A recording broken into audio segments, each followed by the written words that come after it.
Hello, this is Eye on Africa here on France 24 with me, Yinka Etare. Here are the top stories. Mali's separatists declare the country's junta will fall a day after its military leader declared the situation is under control. Mali still reeling from coordinated attacks carried out between Tuareg rebels and the Al-Qaeda-linked group, Janim. It's the largest assault the country has seen in nearly 15 years. The Democratic Republic of Congo set to send boots on the ground to protect its lucrative mines. The creation of a new paramilitary force comes as companies, investors, and countries like the United States eye up the DRC's resource-rich mines. And we'll take a deep dive into one of the busiest and deadliest migration routes in the world. Tens of thousands of migrants continuing to brave the eastern route each year, despite the numbers of people dying on the journey doubling to a record high in 2025. Welcome to the program. As Mali's junta appears more vulnerable than ever, Tuareg rebels are resolute, saying this Wednesday the country's military leaders will fall. In coordinated attacks alongside the Al-Qaeda-linked group Janim, fighters launched the largest assault the country has seen in nearly 15 years over the weekend. Strategic targets were hit, including areas near the capital, Bamako, while rebels seized the key northern town of Kidal. Now they say their goal is full control of the north. The violence has also targeted Russian paramilitary forces, with the Azawad Liberation Front urging them to withdraw. Juliet Brown has more. According to the Tuareg rebels of the Azawad Liberation Front, these images show Malian and Russian troops leaving Kidal on Sunday. In a set of coordinated attacks this weekend, the Tuareg separatists and the Al-Qaeda-linked Janim captured several key towns across the country. Now, the FLA is calling for Russian paramilitary forces, allied with the ruling junta, to withdraw from the country entirely. Our problem is political. It's a long-standing conflict. I would even say it predates Mali's independence, and it involves the legitimate demands of the people of Azawad. So, we see Russia's intervention in support of the junta negatively. So far, the Russians have signaled that they haven't abandoned their Malian ally. The Russian military claimed to have struck enemy positions, providing video footage as evidence.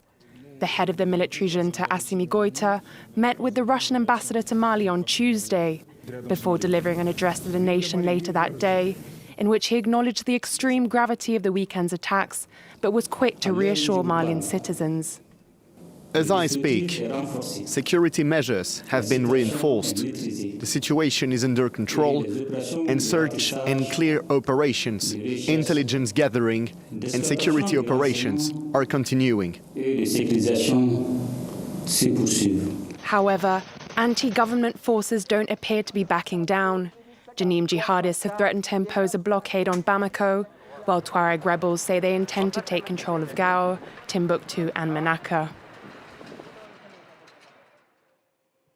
Well, we're going to speak more on this now and bring in Juma Ayondele, who is a clinical assistant professor of transnational security at New York University. Juma, thank you so much for joining us on the program. So the FLA is calling on Russian forces to withdraw completely.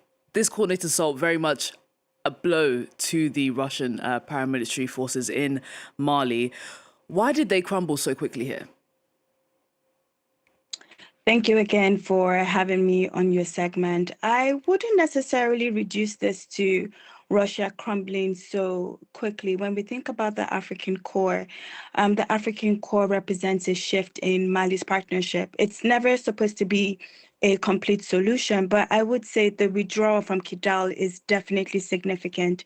If the goal was to secure the north and to support the Malian military government, that strategy is clearly under pressure.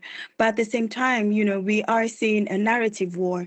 Russia is claiming success. They are saying that there are high casualty figures and are actually blaming external actors as a Western plot for what happened over the weekend. I mean, this is not unusual, especially when territory is lost and victory is claimed. But what is being protected right now by Russia is the narrative, because that is going to determine its legitimacy, not just in Mali, but in the Sahel. Well, another party that's very much trying to control the narrative are the military leaders in Mali. Assimi Goïta, we heard from him for the first time yesterday, saying the situation is under control. How solid is the government here? I mean, this attack very much exposed big vulnerabilities. Definitely, but the state still holds Bamako. And when we think about political terms, whoever controls the capital is basically the de facto authority. But that really is the minimum threshold when we think about state authority. So the real question for the military junta and the current leadership would be, can it extend its authority beyond Bamako? And that's because when it came to power, its legitimacy was built on promises of stability. And that really is being tested. So for the military leadership to show real strength, it's going to need to secure other key cities.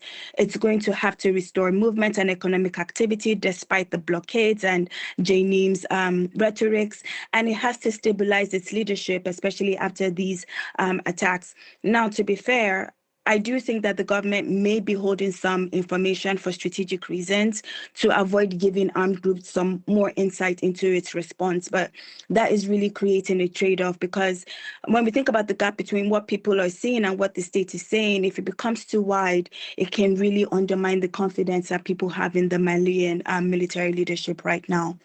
Well, let's talk about the alliance between Janim and the separatists, the Tuareg rebels. They are both fighting for different causes. They have differing ideologies. Can they stay united?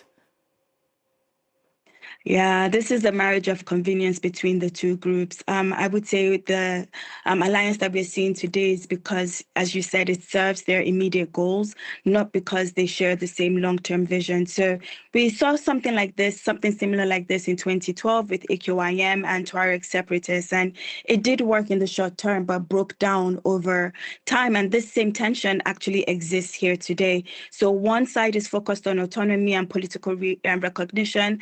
The other side is focused on broader ideological projects, and they are aligned with who they're fighting, which is the Malian military leadership right now. But what comes after, that's the big question mark, and that's what's going to test their current alliance and this marriage of convenience. Well, something that has really gained attention over the weekend was the use of drones and the technological capabilities that we saw from both sides on the battlefield.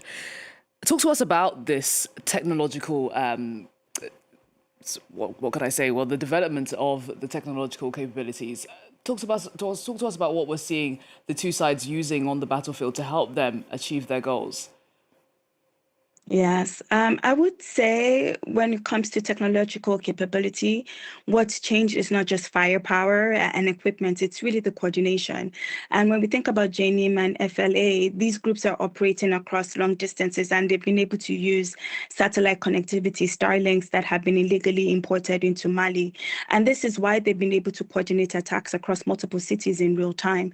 And I would say that this satellite connectivity, especially in the rural areas, are shaping how these attacks are communicated. It's not something that was new over the weekend. It's something that has been building since 2023.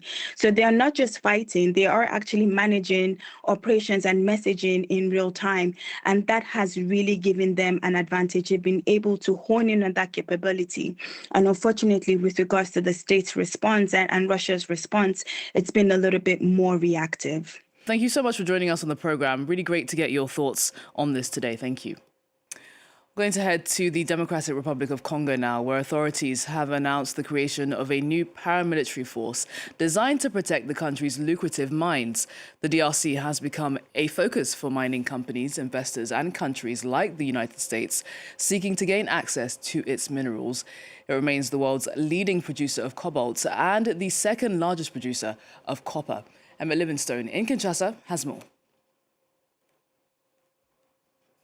Congo has announced plans to recruit 20,000 people to form a new mining guard.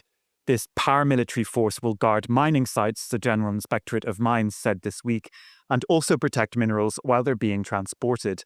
The government agency said that $100 million will be invested in the project, and it will recruit 3,000 members of the force by December. The force will reach its full strength of 20,000 by 2028. Congo is the world's largest producer of the battery metal cobalt. It's also the second largest producer of copper, and it abounds in other critical minerals too. In December, Congo signed a minerals deal with the US, which gives American investors preferential access to Congolese mines. But Congo's endemic instability and corruption often deters serious investment. The idea behind this new force is to clean up a sometimes chaotic sector where soldiers and police officers commit extortion and illegal mines proliferate. At the latest cabinet meeting, Congo's President Felix Tshisekedi ordered the government to shut down illegal mines across the country. Now, it's one of the busiest and deadliest migration routes in the world. Tens of thousands of migrants brave the so-called Eastern route each year. The United Nations last month reported that deaths on the journey from the Horn of Africa to the Arabian Peninsula doubled to a record high of 922 in 2025. Most of the victims were from Ethiopia, the majority in search of work as laborers or domestic workers in wealthy Gulf countries. Clarice Fortuné has more now on the deadly Eastern route. On a vast, windswept plain in northern Djibouti, exhausted migrants trekked back from a journey that nearly cost them their lives. Most are Ethiopian, fleeing conflict, poverty, hoping to reach Gulf countries via Yemen. We traveled on foot. Our feet were swollen and blistered. It took us 15 days to reach the boat. We boarded the boat at night and traveled until morning. At 9 a.m., the Coast Guard caught us and took us to Yemen. They kept us there for 8 days before bringing us here. The crossing over the Bab el-Mandeb Strait is short but often deadly. Overloaded boats, ruthless smugglers, and rough seas turn the journey into a gamble with death. Aid workers say each year is deadlier than the last, with more than 900 migrants reported dead or missing in 2025 alone. This therefore gives us serious cause for concern that 2026 might also be the deadliest year yet, and we don't know exactly how long this will continue. For many, the choice is stark. Risk death on the journey or face hardship at home. And along this route, more lives are already being lost to the desert and the sea. Stay with us here on France 24.